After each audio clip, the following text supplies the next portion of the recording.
যে এরকম আই মাছ একবার বানাবে, আই মাছ এরপর বাড়িতে আসলেই সবাই বলবে এরকমভাবে বাড়িতে বানাও। আমি সেরকমই আজ আপনাদের মাঝে শেয়ার করছি আই মাছের এই রেসিপি। নমস্কার বন্ধুরা, আজ আমি যে আই মাছের রেসিপি নিয়ে চলে আসলাম সবাই পছন্দ করবে। আর আই মাছ তো খেতে ছোট থেকে বড়রা সবাই খুব পছন্দ করে, আর ছোটরা তো বিশেষ করে বেশি পছন্দ করে যেহেতু কাটা কম থাকে। তাহলে বন্ধুরা আমি শুরু করছি, আপনারা দেখতে থাকুন। আমি এখানে আই মাছ নিয়েছি 1.5 কেজির উপরে। এর মধ্যে লবণ, হলুদ, লঙ্কা গুঁড়ো দিয়ে আর লেবুর রস দিয়ে আর কাঁচা সরষের তেল দিয়ে ভালো করে এটাকে মেখে নিব। আঁশ ছাড়া মাছ যতই তেল গরম থাকুক দিলে পরে খুব ফোটে। এই সরষের তেল আর লেবু রস দিলে পরে এক ফোঁটাও মাছ ফোটে না। তারপর এই মাছগুলো আমি 5 মিনিটের জন্য ঢেকে দিব। সরষের তেল বসিয়ে দিয়েছি, খুব ভালো গরম হলে আমি সামান্য লবণ দিয়ে নিলাম। ঢাকনাটা উঠিয়ে নিয়ে এখন আমি মাছগুলো দিয়ে দিলাম। মাছগুলো একটু ভালো করে ভেজে নিব।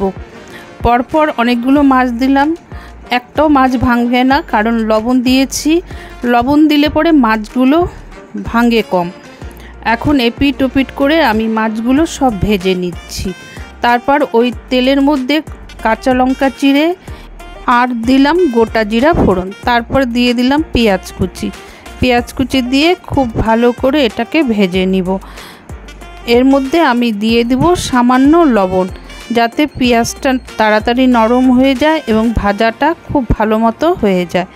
এগুলো দিয়ে ভালো করে আমি নাড়িয়ে নিচ্ছি। বন্ধুরা, আপনারা যদি লাইকটা না দিয়ে থাকেন এখনই লাইকটা দিয়ে নেন। আমি সবাইকে সবসময় মনে করে দিই, কারণ অনেকেই ভুলে যায় লাইকটা দিতে। এখানে নিয়েছি আমি পোস্ত এবং সর্ষে বাটা, পোস্তটা একটু বেশি। তারপর দিয়ে দিলাম টক দই দিয়ে খুব ভালো করে এটাকে ফেটিয়ে নিব, যাতে দইয়ের দানাগুলো না থাকে। ভালো করে ফাটানো হয়ে গেলে এখন এর মধ্যে আমি দিয়ে দিচ্ছি হলুদ আর লঙ্কার গুঁড়ো, আধা চামচ করে আমি দিলাম। দিয়ে আবার অনবরত এটাকে নাড়িয়ে নিচ্ছি, মানে ফেটিয়ে নিচ্ছি, যাতে একটুখানি দানা দানা না থাকে, সব মশলা একসাথে হয়ে যায়। দইটা সবসময় খেয়াল রাখবেন যেন টকটা বেশি হয়, তাহলে মাছের স্বাদটা বেশি ভালো হয়। পেঁয়াজটা প্রায় আমার হওয়ার পথে, পেঁয়াজটা এরকমভাবেই ভেজে নিতে হবে। দেখুন প্রায় লাল হয়ে এসছে। এখন এর মধ্যে আমি যে মশলাটা দিব, তার আগে বন্ধুরা ভিডিওটা পুরো দেখবেন, স্কিপ করবেন না। পেঁয়াজটা আমার একদম ভাজা রেডি হয়ে গেছে। এখন আমি এর মধ্যে দিয়ে দিব যেই মশলাটা রেডি করেছিলাম সেটা। এটার মধ্যে দিয়ে খুব ভালো করে এটাকে আবার একটুখানি কষিয়ে নিব, মানে একটু নাড়াচাড়া, তবে বেশি আমি কষাবো না। আর সামান্য একটু জল দিয়েছি যাতে নিচে না লেগে যায়।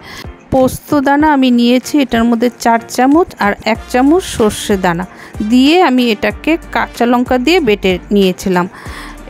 আপনাদের মাছ অনুযায়ী, মেম্বার অনুযায়ী যেরকম গ্রেভিটা করবেন সেই বুঝে নেবেন। তবে পোস্তটা এটার মধ্যে বেশি দিতে হবে, না হলে ভালো লাগবে না খেতে।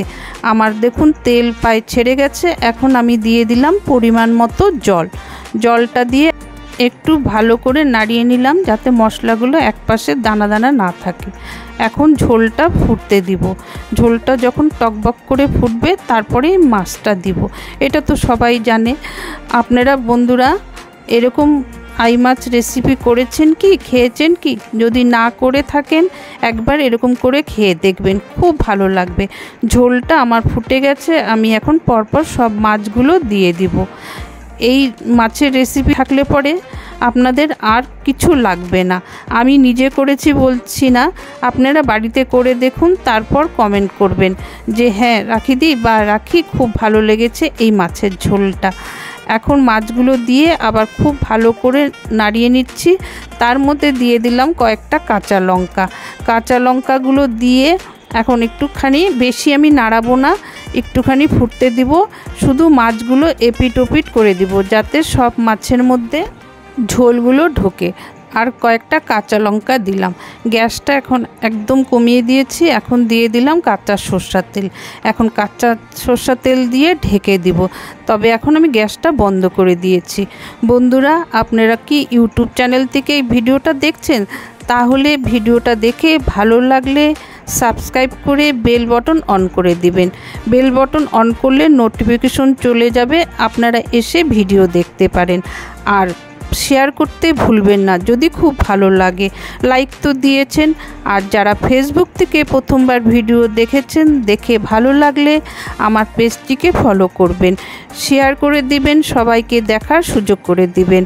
আর আপনাদের কেমন লাগলো ইউটিউব চ্যানেল থেকে বা ফেসবুক থেকে কমেন্ট করতে ভুলবেন না। ততদিনে আপনারা ভালো থাকুন, সুস্থ থাকুন। আবার কোনো নতুন ভিডিও নিয়ে ঠিক সময় আমি চলে আসব। এতক্ষণ যারা আমার ভিডিও দেখলো তাদের জানাই অনেক অনেক ধন্যবাদ।